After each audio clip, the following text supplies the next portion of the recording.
Hello everyone and welcome to Learn MVC Step by Step in 2 days. 2 days means 16 hours. Yes, you guessed it right, 16 hours. So first thing you would ask me is this some kind of a scam or something? Absolutely not. This is not a scam, it's a real thing. So next thing you would ask me is that, so is it really possible to learn MVC in 16 hours? My answer is yes, absolutely yes, and confidently yes. Okay. So before we start MVC, right, we need to go and arrange our environment. We need to go and ensure that we have the tools with us. So the first thing what we should have with us is the Ultimate Edition. So this complete MVC tutorial is in MVC 5, but it holds true for MVC 4 as well. It holds true for MVC 3 as well, or MVC 2 also down the line, right? So first thing is we need to go and get hold of this Ultimate Edition. Here you can see I have the Visual Studio which is installed in my computer. So ensure that the first thing is you need to go online and search for Microsoft Visual Studio 2013 download. So once you go and search Visual Studio Ultimate Edition on Google, right, you should actually go and land onto this page here. You can see I have highlighted the URL. In case you have not landed into that page, you can pause this video and you can copy that URL. You can type that URL out and get to the right page. So now the next thing you would be asking me is that why are you telling us to download this Ultimate Edition and why not free edition like Express Edition, or must be some kind of a downgraded edition like Professional Edition? This tutorial sincerely, very sincerely aims at making you a true MVC professional. So I don't want to lose some features by downloading Express Edition, right? And second thing, if you are worried about the price, watch on that screen, watch my screen over there. It is clearly written free 90 days trial. So here you have 3 months with you. 90 days is more than enough to learn anything in the world, right? So here you have 90 days before you of Visual Studio. And here I'm promising you that I'm going to teach you MVC in 2 days, right? That is 16 hours. So the remaining whatever, right, 88 days is for you to go and create a project if you wish, right? So why go ahead and why should we download, Express Edition and lose some features? Let's go ahead, learn MVC like a true professional. Let's use Ultimate Edition. Once you have downloaded the Ultimate Edition and you have installed in your computer, you should see something like this on the screen, what you see here. So click on File here, click on New Project and click on this Web menu over here. So once you click on the Web menu here, you can see a template here saying ASP.NET Web Application, and you can also see one more sub-link inside this web here, Visual Studio 2012. So if you click on this, you will see some templates here and you can see the MVC4 template here as well. So the first question, which would come to your mind is, what exactly is this two links over here? What is this web and what is this 2012? Because if you click on this 2012, you are seeing MVC4. If you're clicking on this web, you're not seeing anything, right? So what are these two links? Now, this tutorial will be using MVC5 for teaching you MVC. But whatever I teach in MVC5 hold true for MVC4 as well as MVC3 and MVC2 as well. Okay. Now, in case you want to do MVC4, then you need to click on Visual Studio 2012 and you need to use this template over here. And in case you want to do MVC5, then you need to click on this web here and you need to actually go and create this project over here. Now, this is a big difference between MVC4 and MVC5. In MVC4, if you see, you have different templates here. For example, you can see this is ASP.NET MVC4, then we have ASP.NET Web Forms and other things. Very quickly, before I move ahead with difference between MVC4 and MVC5, I want to clarify here something regarding ASP.NET, regarding MVC and regarding Web Form. A lot of people think that ASP.NET is different and MVC is different. Absolutely wrong. Okay. First thing, our base framework is .NET, right? From .NET, ASP.NET is created. So again, ASP.NET is a framework for web applications. Okay, from .NET we have various frameworks, like we have a Windows framework, we have a web framework. So this ASP.NET is a web framework. And using ASP.NET, Microsoft has created Web Forms and it has created MVC. So don't think that MVC is different from ASP.NET.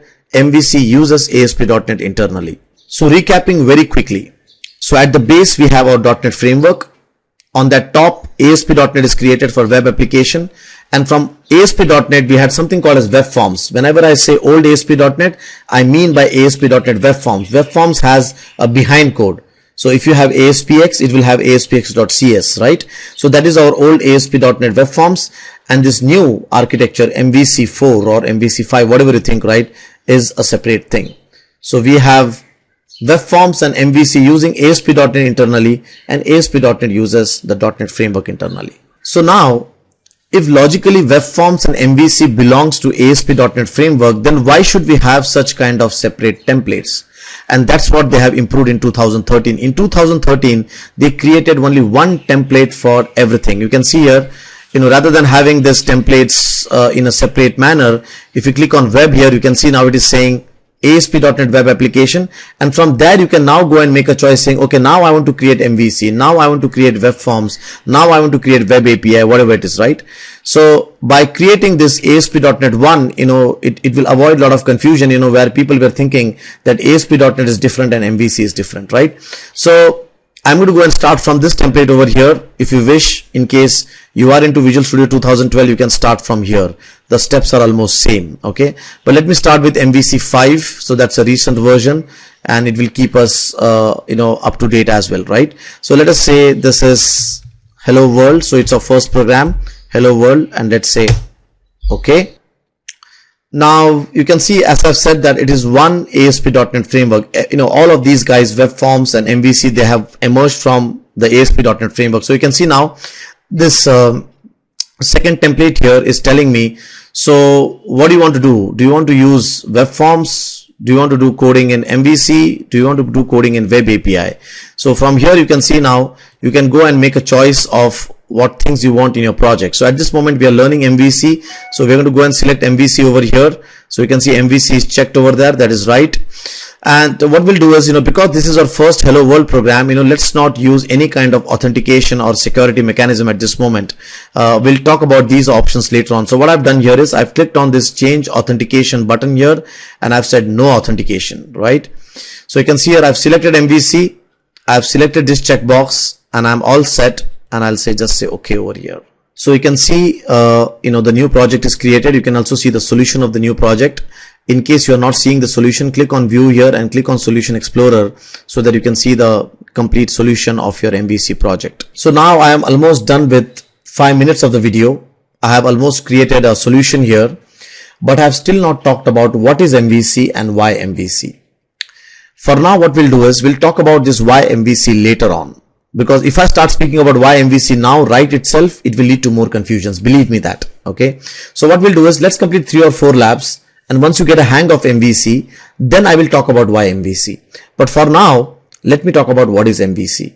MVC stands for Model View Controller. MVC is nothing but it's an architectural pattern where we divide our web application into 3 layers. One is the controller, the other one is the model, and the last one is a view. So in other words, every layer in MVC is assigned a unique responsibility. So the view is for look and feel and positioning. So the view is something the end user will actually see. The model supplies data and business logic. So the models are nothing but they are classes like customer class, your supplier class, etc. And the model can interact with data access layer or some kind of services like WCF service or web service which gives data. And the controller, who is actually the heart of the MVC architecture, he is nothing but he is a coordinator between the model and the view. So what happens is when an end user sends a request or an action, I will say rather. So here when we say request in MVC, we term it as an action.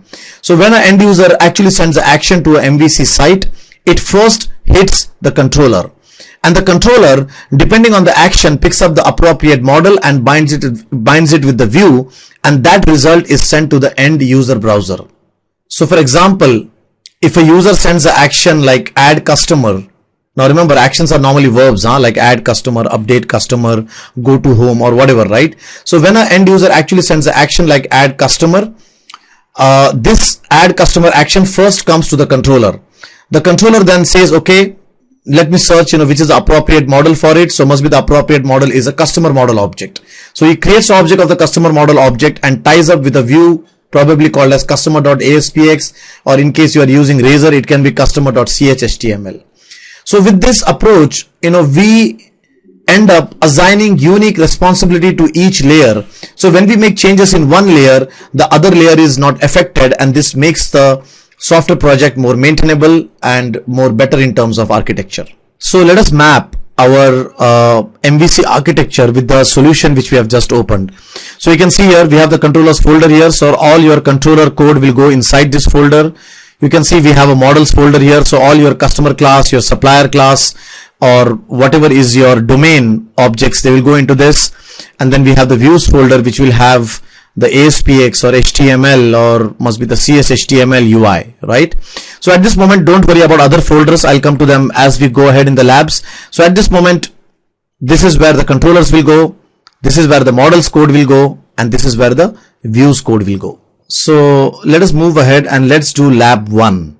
Now, before we start with lab 1, what we'll do is let's go ahead and delete all these codes, which have been inserted by the MVC template so that we can learn from scratch. So you can see that I've deleted all the codes currently, which is there in the controllers folder. I'm going to go and delete all the folders which are there in my view folder so that we can start from scratch and I can teach you exactly how things work. Okay. So you can see now all the code has been deleted from the controllers folder. I have deleted the models folders did not have any code, and even from the views folder there is no code here as well, right? So everything clean, everything nice. In the views folder there are some files, but leave that files at this moment. They won't affect us while we are doing this first lab. So let us start with lab 1, displaying a simple hello world in MVC. So whenever we start any programming language, as a tradition, people always first go and display hello world, they get warmed up, and then we can go ahead with more complex labs. So what we'll do here is, let's create a very simple controller called as a home controller. Okay. And whenever an end user comes, he will say, okay, go to home. So there will be action in this home controller called as go to home. So he will send the action go to home, and this home controller will go and display a page called as home.aspx, must be home.html or home.cshtml, some kind of a view. So at this moment, we will not create any models. Let's keep it as simple as possible because it is a first lab. Let's not get heavy. So we'll create a simple controller called as home. In that, we'll create an action called as go to home, and then that action will invoke a page called as home.html or home.aspx. So let us first right click on this controller here. So let's start from the start. So I'm going to go and first add a controller here, add a controller. So as soon as we have clicked on this add controller here, you can see he has popped up more templates for the controller. So for example, you can see, here is a controller with read and write actions. So if I take this controller, I will get some ready-made code.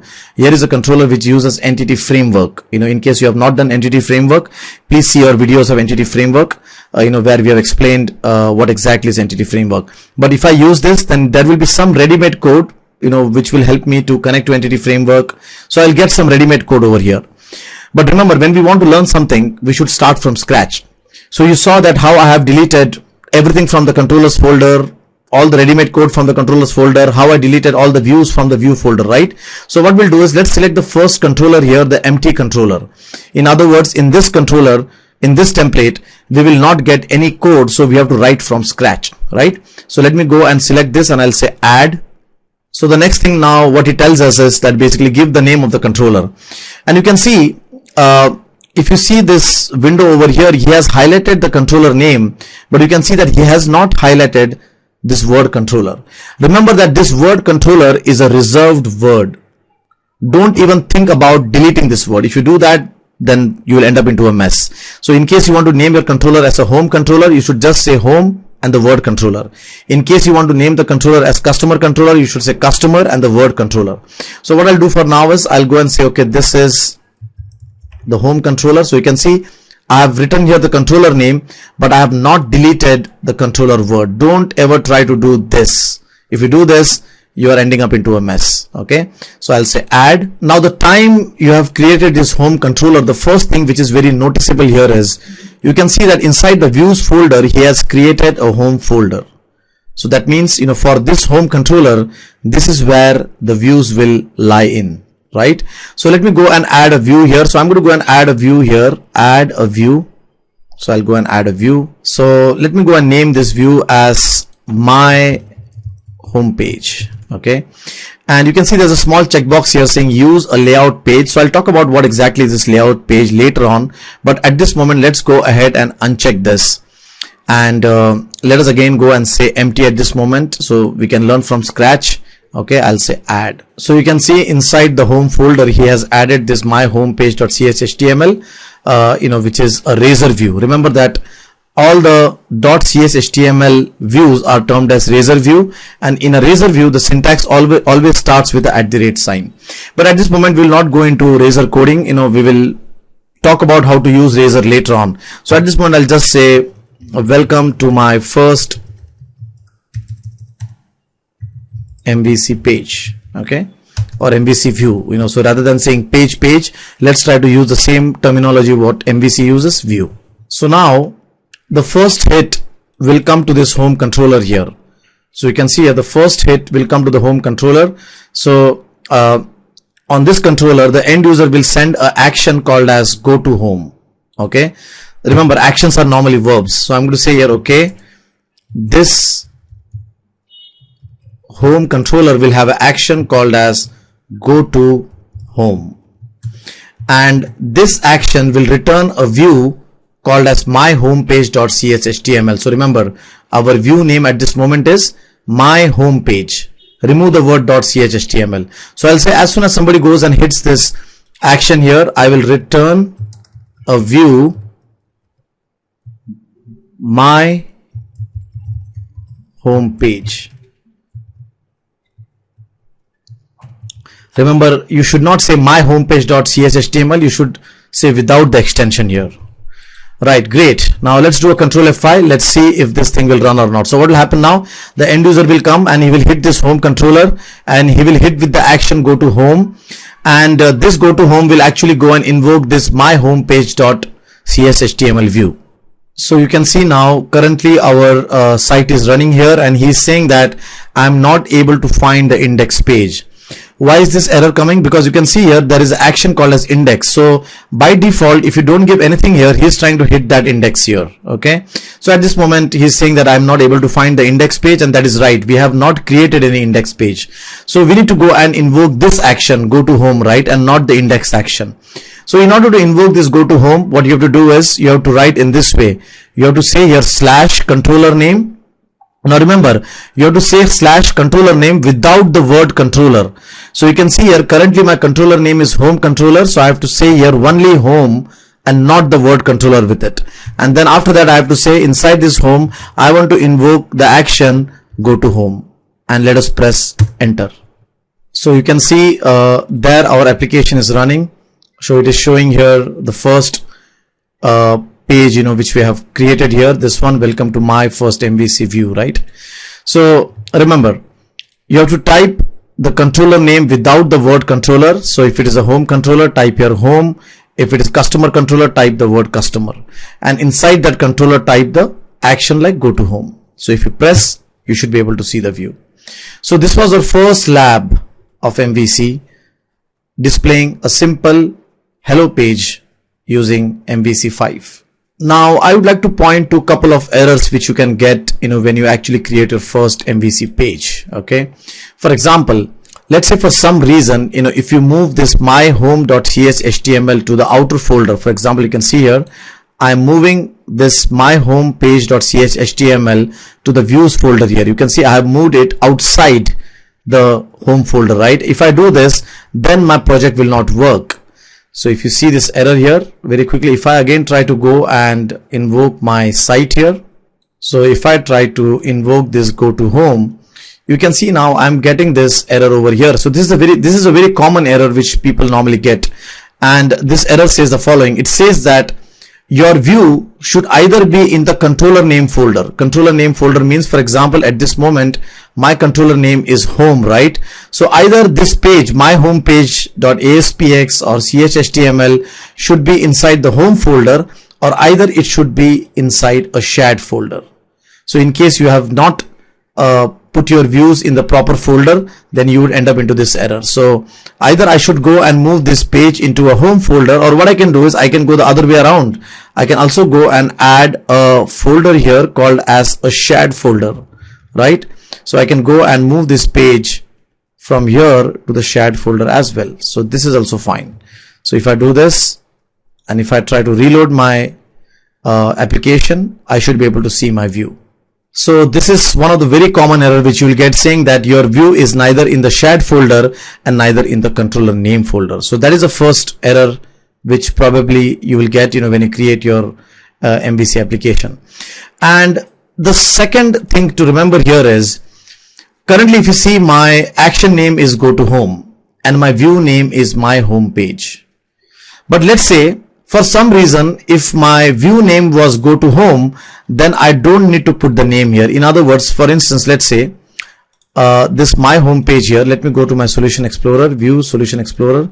Let's say I rename this page as go to home. Okay, so I rename this page as go to home. In other words, this name is the same name as the action name. Okay, so whatever action name I have here, go to home, right? I have kept my page name the same. Very quickly, let me just drag and drop here. So you can see here now, I will zoom here. So you can see, let me put a zoom here. So you can see now my view name is go to home.chhtml and my action name is also go to home. Okay, so if this is a scenario where your action name and the view names are same, then you don't need to put this return view and the name inside it. In other words, you can straight away say like this, you can say a return view and that's it. So this will work. So in case your action name and the view name is same, then you don't need to put the view name there, right? So if I now execute this, again this will run. So if I say Control F5, so now if I go and run my action, I should see the same output. But at this moment here, you can see I have not given the view name. Why? Because my action name is same as my view name, right? So these are two important points. First thing, always put your view inside a shared folder or the controller name folder. And second, in case your action name and the view names are same, you don't need to put the view name. So this was the first Hello World MVC program. So when I started this video, I said that we are going to learn MVC in 16 hours, that is 2 days, right? So that's a promise, okay? So till now we have completed 20 minutes, and in this 20 minutes we have learned how to display a Hello World, and then we also saw that what kind of errors you can get in MVC. We also talked a bit about the architecture of MVC. We saw that what kind of softwares you need in order to go and create an MVC application. So now you are just 15 hours and 40 minutes left out to become an MVC expert. So do not stop. I know how boring it is to hear my voice, but it is for your good. It is for your career. So keep moving, keep watching, and complete the remaining 15 hours and 40 minutes. If you have any problems, any issues, somewhere you are getting an error which is making you stop, send a mail at questpond@questpond.com. We'll definitely help you out. So 15 hours, 40 minutes still left out. Thank you so much.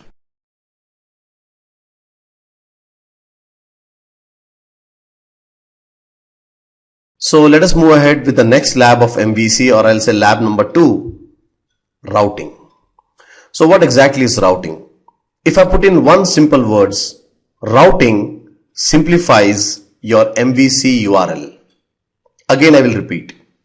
Routing simplifies your MVC URL. Now, what do I mean by URL simplification?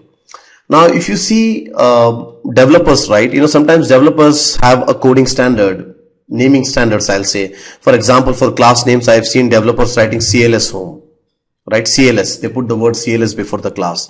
I have seen some of the developers, putting names of subroutines like sub, function, right? So if you have such kind of a naming convention, which is more technical, then it is very difficult for the end user to write something like this. If you see the current code, the end user has to say CLS home / sub go to home. Now that is definitely not user friendly, right? And specifically when the end users are non-technical persons, for them it is very difficult to write such kind of URLs.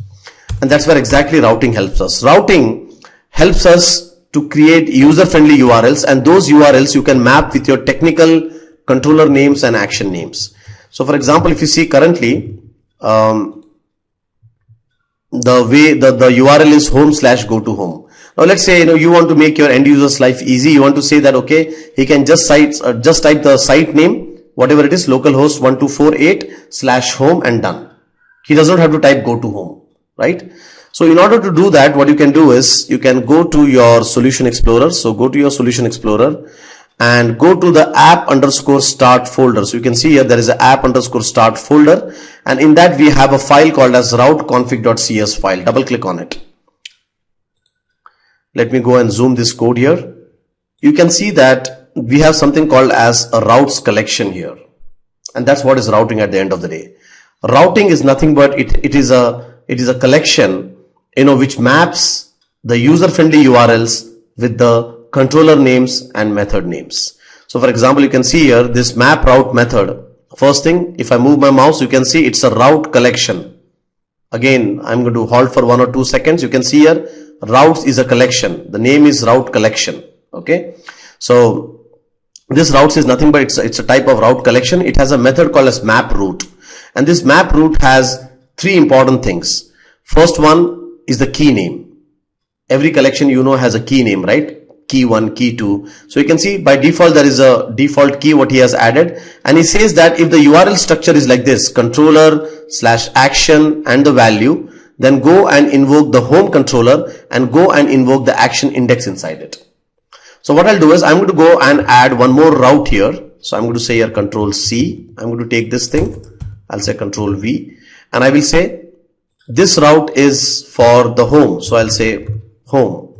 And when anyone goes and types like this, so when anyone goes and says just home, please go and invoke the home controller and invoke this action, go to home, right?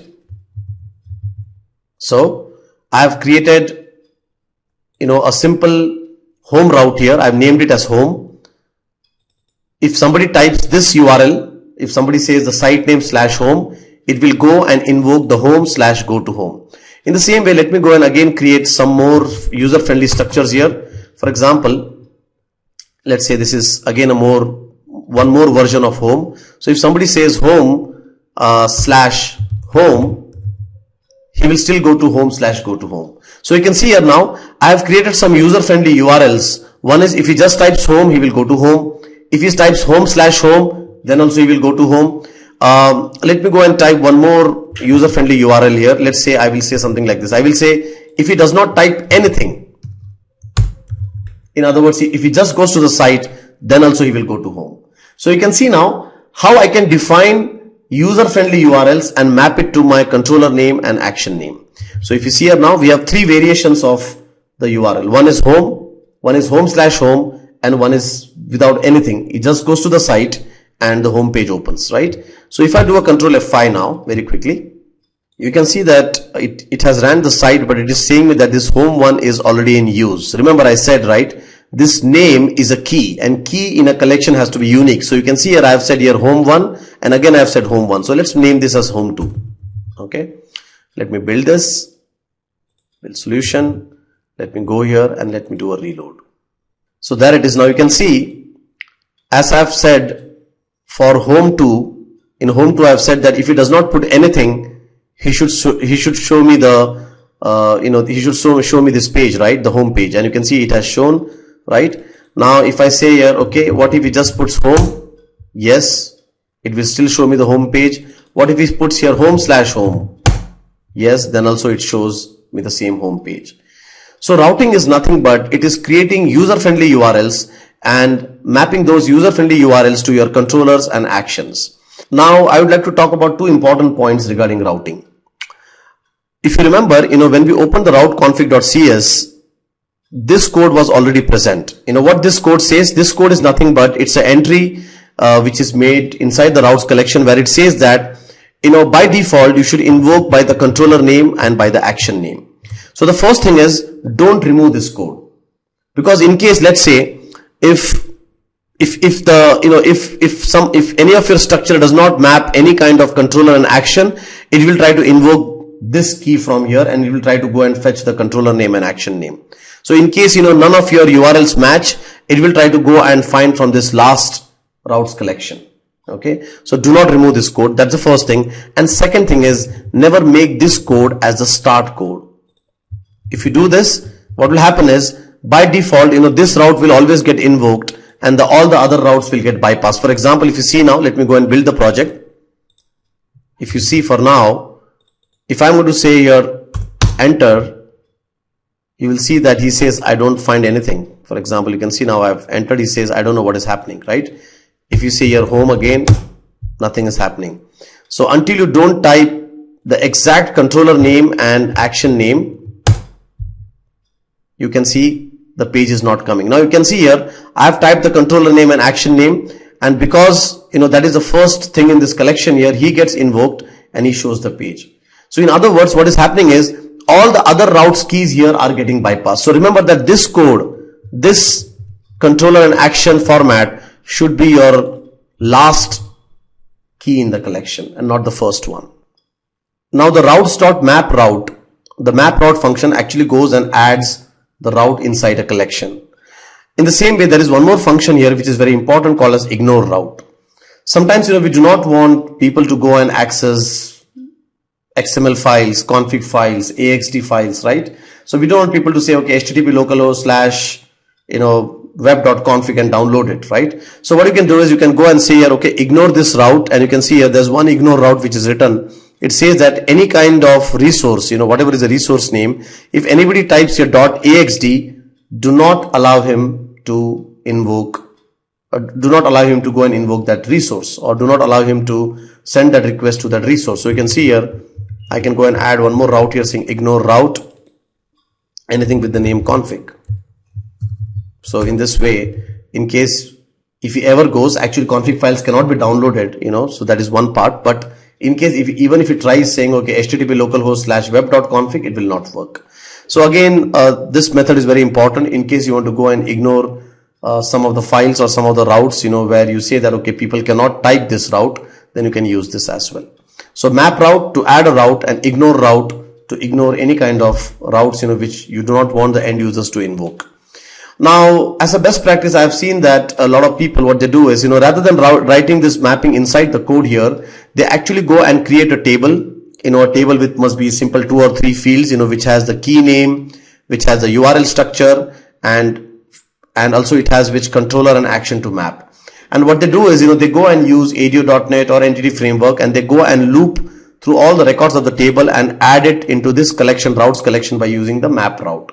So I've seen that a lot of people, where they have a lot of URLs and they want to map those URLs to controllers and actions, they go and create a simple table so that they can configure that table later on, rather than going and configuring inside the code here itself. And one of the questions which keeps coming now and then when I take a MVC class is that how we can set the start page in MVC. Means I'm sure that people who have worked with old web forms, you have a habit of right clicking on a page name, like let's say home.aspx or index.aspx. So you can right click and say set it as a start page. But remember that the first thing is, in MVC there is no start page. Why? Because the first hit never comes to the page, never comes to the view, right? So that's the first part. The second part is, if you want to go and set any kind of a start page, you have to actually set the start controller and the action. That's what you have to set, right? So in case you want to do that, what you can do is, you can see here, already I have answered it in this routing section. So here you can see I have created a URL with nothing, and I'm mapping it with home and go to home. So what happens is, by default, whatever view this go to home invokes becomes my default view. In other words, if you see here, when I do a control F5, that is without any URL structure here, just the site name, it goes and it invokes this home / go to home, and that invokes our view go to home.aspx. So if you see here, this has become the start page. So in case you want to set the start page, what you have to do is, you have to go and make your URL structure empty, and then map the appropriate controller name and action name, which will invoke the your home view or index view, whatever it is. Now, one very important point regarding routing. When I started this routing lab 2, right, I said that routing helps you to simplify URLs, and with that, end users will benefit. Actually, that's a very half truth, or I'll say it is not even a truth actually. Why? Because end users will not type like www.questpond.com/home or www.questpond.com/home/about us, right? End users will come to questpond.com, and from there they will click on hyperlinks and they will go wherever they want to go. So end users really don't type URLs on the site name, right? But by simplifying URLs, the biggest benefit you get is search engine optimization, that is SEO. For instance, let's say that you have a simple page which has computers inside it. Okay, you have written something about computers. So if your URL has the word computers inside it, then the search engine will try to give more ranking to it. Why? Because the URLs, the metadata, and also your page content is matching. So in the same way, let's say you have computers, and on that you want to also say, okay, /laptop, right? So you can again go and create one more URL structure saying, okay, /laptop will go to the same page, /computer will go to the same page. So basically, when the search engine looks at your URL and when it looks at your content, if they are matching, then the relevance becomes higher for your page. So the biggest benefit of routing is that basically it helps you to achieve greater search engine optimization. So I hope that you have enjoyed this video. In this video, we were trying to understand routing. So great, so we have completed approximately 30 minutes of the tutorial, and you can see, like, in this 10 minutes, I've just explained you routing. So how easy MVC is, right? So we're going to move faster, we're going to move quicker, but stay with me. Don't lose hope. You have to keep continuing seeing this video and ensure that you complete your 16 hours of training. So we are done with 30 minutes till now, and pending is 15 hours and 30 minutes. Keep moving, keep rocking. Let's learn MVC in 2 days. That is 16 hours. Thank you so much.